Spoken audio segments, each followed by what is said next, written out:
গেল ৫ আগস্টের পর থেকে বিতর্কিত সব ইস্যু নিয়ে বরাবরই সরব বৈষম্য বিরোধী ছাত্র আন্দোলনের মুখ্য সংগঠক আব্দুল হান্নান মাসুদ। উপদেষ্টা ও সমন্বয়কদের বিরুদ্ধে সামাজিক যোগাযোগ মাধ্যম ফেসবুকে বিভিন্ন সময় নানা অপপ্রচারের বিরুদ্ধেও সাবধান করেছেন তিনি।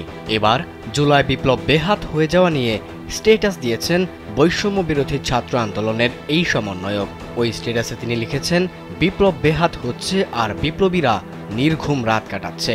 ভাবছি আর কতবার জীবন বাজি রাখলে এদেশের মানুষের মুক্তি মিলবে, আর কতবার তাজা প্রাণ বলি দিলে তবে স্বাধীনতা মিলবে।